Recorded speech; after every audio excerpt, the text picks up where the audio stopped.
Okay friends, यहाँ पे एक सवाल है, क्वेश्चन है। Define statically determinate and indeterminate beam width example. तो इसके दो भाग कर देते हैं कि एक भाग की तरफ लिख देंगे statically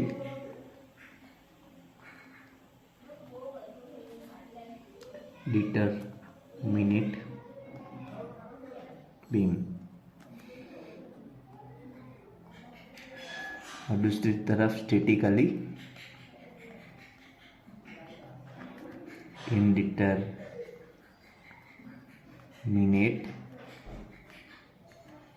beam.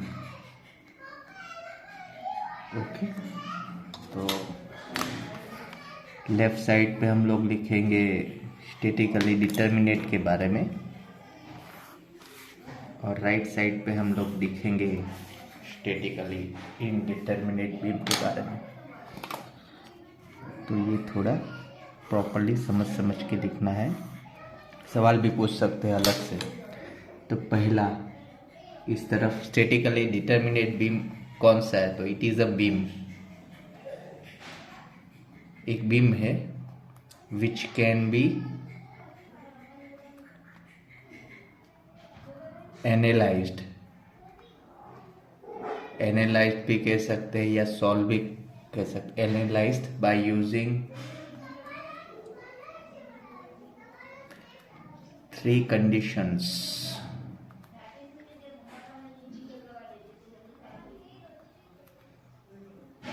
of equilibrium।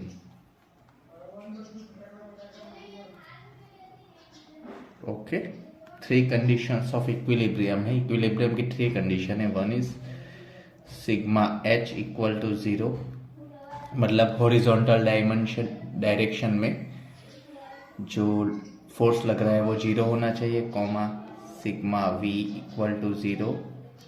Vertical direction में जो फोर्स लग रहा है वो 0 होना चाहिए और sigma moment equal to 0।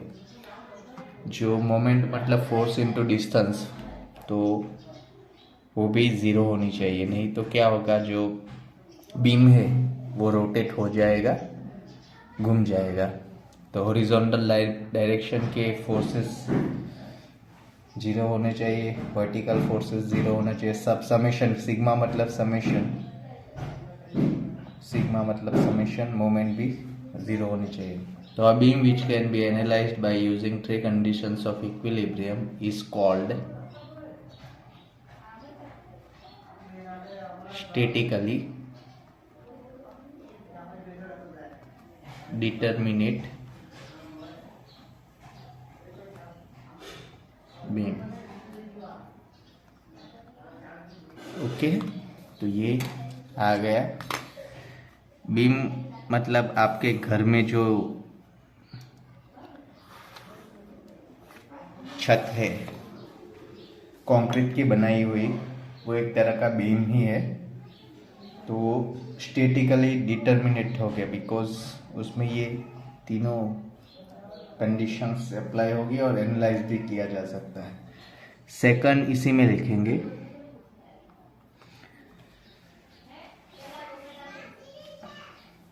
The number of unknowns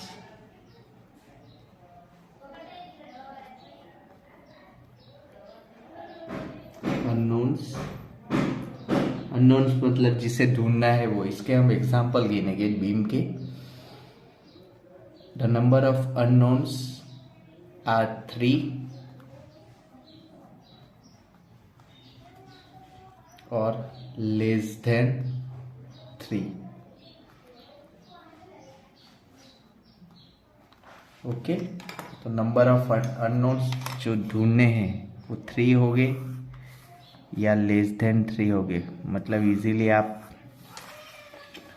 इस बीम के एग्जाम्पल को सॉल्व कर सकते हैं और जवाब आ सकता है। Third,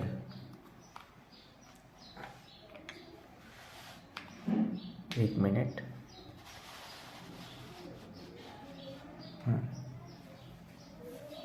third example of statically determinate beam are.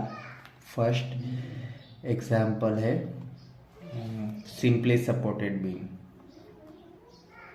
Simply supported beam. Second है कंटिन्यूस बीम।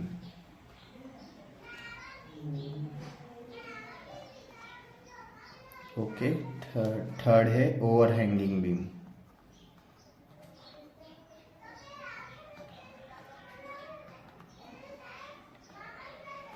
मतलब जिस बीम में ये तीन कंडीशंस के एनालिसिस किया जा सकता है उसको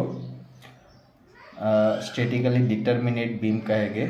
और उसमें नंबर ऑफ अननोन्स जिसे ढूंढना है वो 3 होगी या लेस देन 3 होगी, तो इजीली आप इस बीम को एनालाइज कर सकते हैं। और ये एग्जाम्पल लिख दो। तो ये सब जो मैंने लिखा वो स्टैटिकली डिटरमिनेट बीम के साइड में आएगा। अब स्टैटिकली इनडिटरमिनेट बीम इससे ऑपोजिट होगा, तो उसमें लिख देंगे a beam which cannot be analyzed by using 3 conditions of equilibrium। Bracket में लिखो सिग्मा एच जो मैंने समझा दिया है, sigma we equal to 0, sigma M equal to 0 is called statically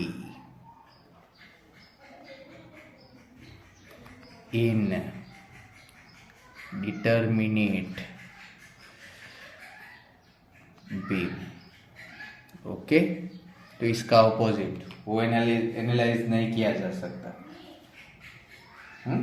3 conditions of equilibriums. तो number of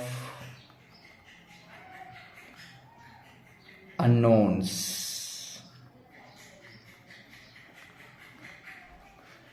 are more than 3। इसके कारण ही ये एनालाइज नहीं किया जा सकता, because number of unknowns are more than 3। यहाँ पे देखो 3 इक्वेशन मिलेंगे तो 3 ही नंबर ऑफ अननोन्स होने चाहिए तो भी मिलेंगे, ये मैथ्स का रूल है। तो इसमें 3 से ज़्यादा है, इसलिए ये एनालाइज नहीं किया जा सकता। इसके एग्जाम्पल क्या है? फर्स्ट एक तो कंटिन्यूस बीम है, ये हम टाइप्स ऑफ बीम में देखेंगे। सेकंड फिक्स बीम है। तो इसमें क्या है, number of unknowns are more than 3, so analyze नहीं किया जा सकता है। इसी के कारण इसको स्टैटिकली इनडिटरमिनेट बीम कहते हैं। ये जो सवाल है वो जीटीयू के एग्ज़ाम में, ये सवाल जीटीयू के एग्ज़ाम में 2 बार कंटिन्यूस ईयर में पूछा गया था और इसके मार्क्स है 3 मार्क्स। ओके, तो आप ऐसे लिख दोगे तो कोई भी आपके मार्क्स काट नहीं सकता है। ओके, तो इसको प्रॉपरली स्टडी करो और समझो, ये इम्पोर्टेंट है एसएफ और बीएम डायग्राम में। कोई क्वेरी हो तो कमेंट करो। Thank you.